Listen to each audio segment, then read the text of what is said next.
In this episode, I'm going to repair and rebuild this 9F locomotive in memory of my dad.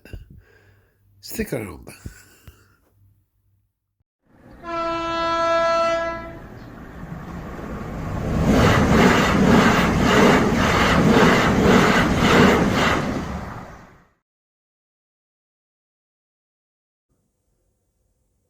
Hi, and welcome back to another episode. Today I'm going to try and build or rebuild a favorite of mine. This is something that reminds me of my dad. It's something I have that belonged to him.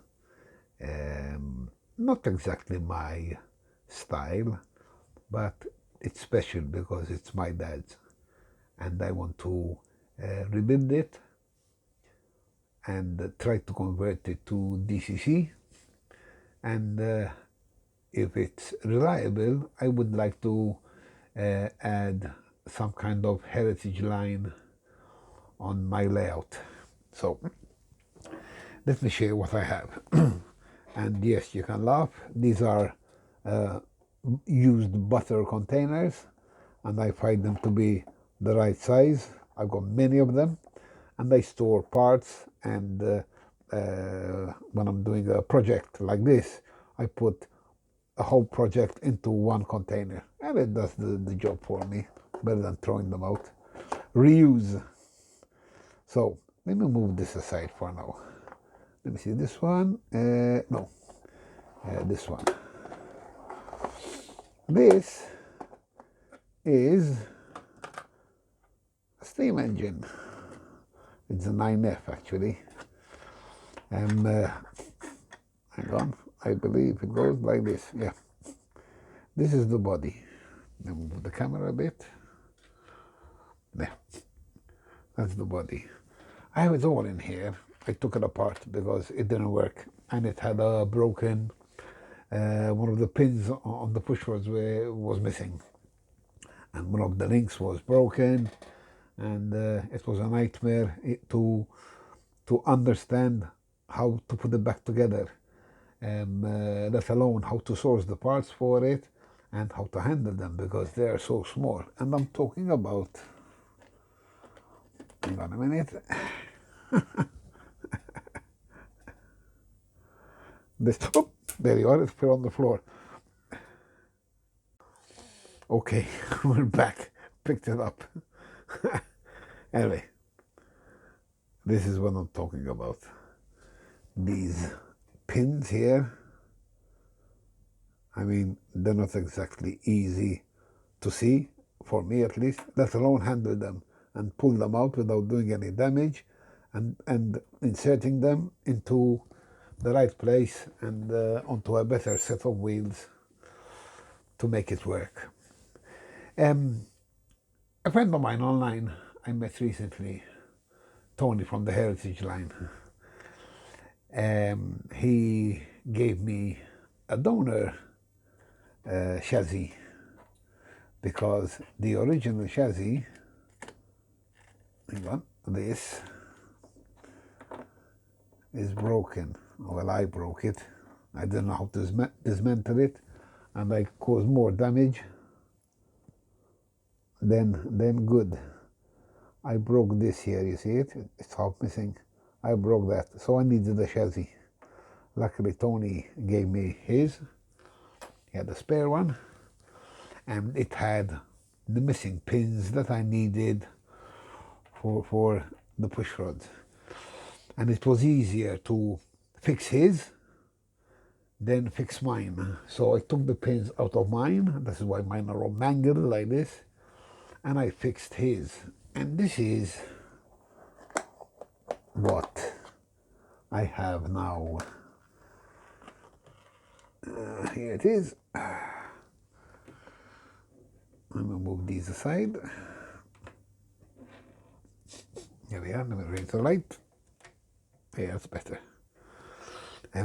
This is a properly assembled steam locomotive with the pins in their place and the correct, well, functioning set of push rods. I have had it working, but for some reason the motor stopped, and I don't want to fight it because my motor works perfect on this. So I will be transferring the motor from one chassis to another. And if I can get it working on DCC for starters, I'll be very happy. Like I said, this is in memory of my dad. It's the very least I can do for him after all he's done, all his life for us. And I want to keep his memory alive for me at least. So I want to do this. So next step is I'm going to swap motors over.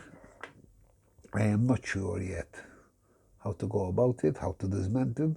So I will start dismantling mine before I make a big mess of this one, which I'm very happy with at the moment. And when I figure out how to dismantle the motor, I'll repeat it here and reverse the process to put my motor onto this chassis. So when I come back, hopefully I will have a working chassis for you to see working on just DC for now. Okay, until then. As you can see, I've put the new motor in and completed the wiring and the assembly of the parts that were left. The motor was very simple to remove. There are two screws here, one here and one here. Let me see if you can see it. Here, one here and one here. Anyway, the only two screws that are there. And if you wedge it out a bit to this side, the worm gear will slide out this way and the motor is free. And the only thing holding the motor there is this red wire, which is soldered here, and hang on a minute, and to the side of the motor here. This is the part that holds down the spring and the brush. Anyway, in fact, I unsoldered the red wire of the old motor from here, and I brought the other motor, this motor, over, including the red wire. This was a black wire, but it was all torn up and twisted and whatever, and I replaced it completely. That came off a lens decoder. So, this is done. I have tried it, to be honest with you, but it works. I'm happy with it. Going forward, sometimes it needs a push.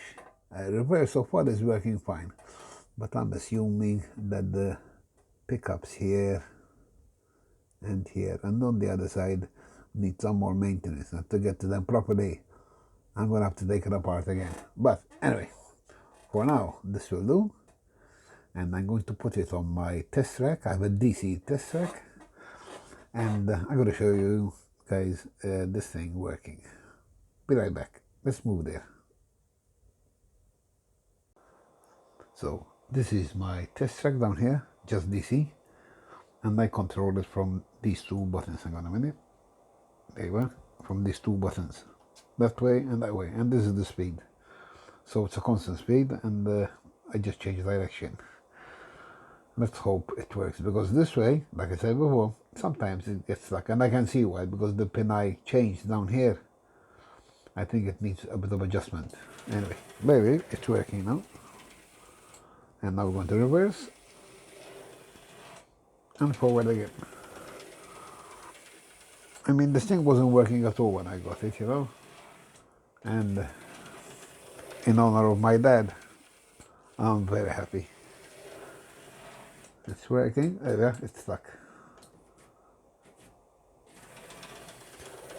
I have to fix that. Anyway, I'll put the body on and show it to you with the body, and I'll end this video. Be right back. And here it is with the body. I'll give you 360-degree view.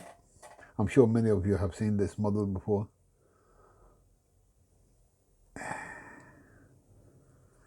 There you are.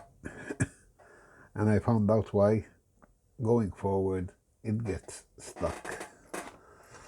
I changed one of these pins here. Let me see if I can zoom in a bit. Let me see first, right?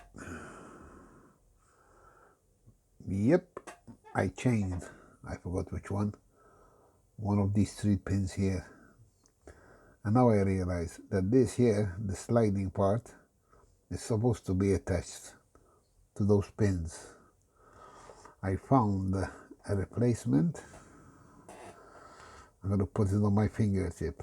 Excuse the dirt on my finger. That. I'm going to have to change that. Oops.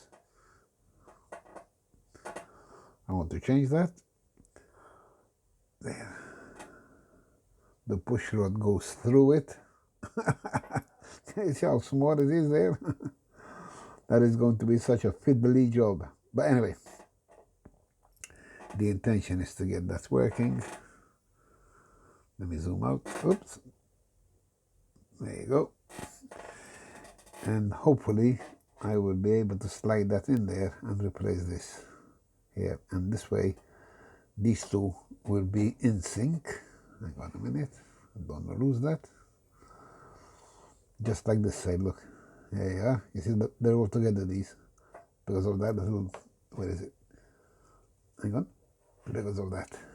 And that's what I need. So, until I get that working, I won't drive it anymore because I don't want to cause any more damage. So, as it is, I'm happy. It's working-ish. That's all, after all, in honor of my dad. And not if, but when I manage to get that, because I'm very determined to get this working now. I will convert this to DCC.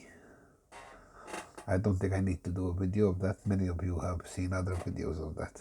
So, anyway, until the next one, be safe.